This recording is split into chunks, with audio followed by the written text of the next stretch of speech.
Bill Jones here in Oxnard, California, as our Cowboys training camp coverage continues here on CBSTexas.com with two-a-day coverage. We had an earlier report today as Mickey Spagnola of DallasCowboys.com joined us. And now let's talk about some of the big questions that the Cowboys are facing as they start this training camp.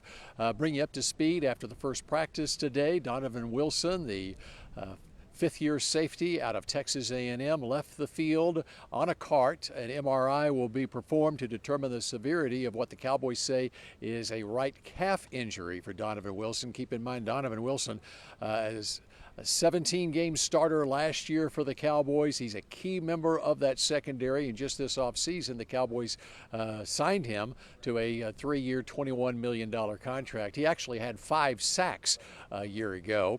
And again, those three safeties that the Cowboys have in Donovan Wilson, Malik Hooker, and Jaron Kearse, they're really all starters in Dan Quinn's defense, and so you don't want to lose the nucleus there. Other big news, of course, yesterday, Trayvon Diggs, the two-time Pro Bowl cornerback, signed a contract extension, 5 years, $97 million. He got $21 million up front. The guaranteed money on that deal is $42 million. And he spoke to the media after practice today, and he was asked when he learned that the deal was done. And as it turns out, it was back on Monday as he was flying out to Oxnard is when he heard from his agent that it's a done deal. And he got emotional right when he found out the news, as anyone would. Said he cried on the flight out and as he contacted his family. So it's a great move for the Cowboys to get Trayvon Diggs signed before he hit free agency next spring. You look on the other side, you got Stephon Gilmore, a veteran guy, 5-time Pro Bowler who just a few years ago was the NFL Defensive Player of the Year. Approaching his 33rd birthday in September. You have to feel, just looking at the way Stephon Gilmore has played the last couple of years with the Indianapolis Colts, he's still got something in the tank, and it's going to be fun to watch those two cornerbacks perform for the Cowboys this season.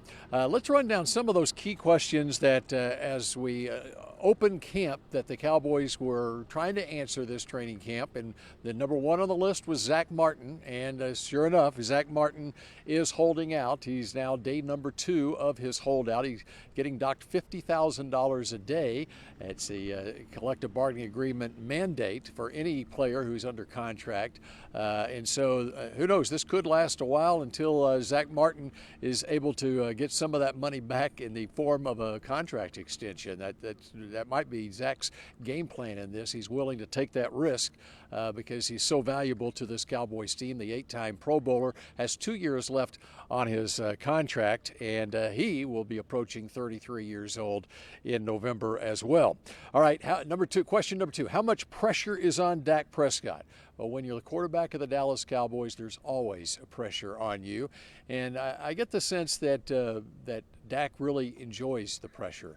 And he's been like that throughout his career. I mean, you go back to his rookie season when he's a 4th-round draft pick out of Mississippi State. There was even pressure on him even making the team. I remember when the camp opened that year in 2016, he was actually, in some people's minds in the media, 4th on the depth chart. Jamil Showers, who would later convert to wide receiver, was really ahead of Dak on the depth chart leading into that camp in 2016. Of course, Kellen Moore then suffered an ankle injury. Tony Romo got hurt in the preseason game in Seattle, and all of a sudden Dak Prescott became the starting quarterback and had a great season his rookie year. So I think he just relishes any kind of pressure that is put on him. What effect will new play caller Mike McCarthy have on the offense? That's going to be something that will be interesting to watch as we go along here in camp, and we really won't know the answer to that question probably until the regular season.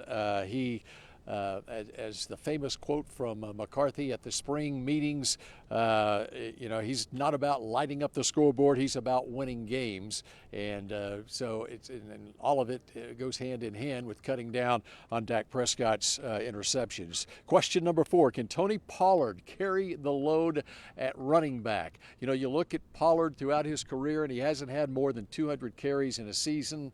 He had 195 last year.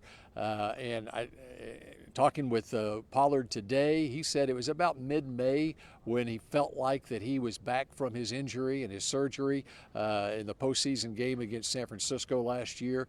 And so he's had 2 months where he's felt like he's been pretty close to 100%. And of course, the Cowboys will make sure that he stays healthy throughout August and have him ready for September. But the bigger question will be what happens with the Cowboys running back situation beyond Tony Pollard, which leads to question number 5. Is there any chance the Cowboys bring Zeke back?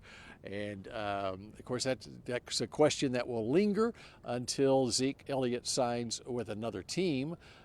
Tony Pollard, in fact, today said he was surprised that Zeke hasn't found another team, but the way the running back market is going right now, there's just not a whole lot of money being spent on running backs. And so Zeke and those other free agent running backs that are out there like Dalvin Cook, they're just biding their time to see maybe if there are injuries in other camps and see what happens. And, we'll see as we go along here in the preseason what the Cowboys think of the veteran Ronald Jones out of McKinney North High School in USC in his 6th year in the league. If he's a guy that might be able to take up some of that load from Tony Pollard.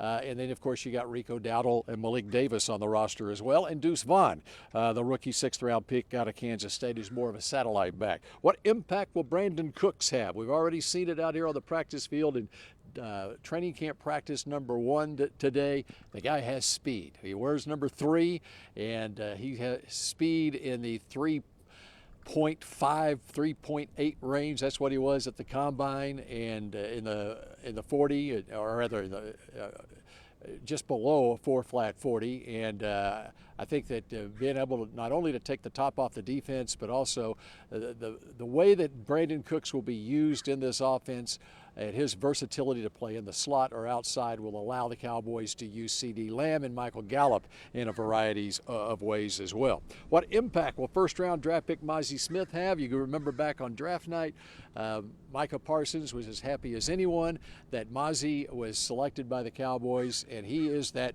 big bazooka defender in the middle of the line. He's already lining up with the first-team defense in minicamp and out here in the first day of practice as well.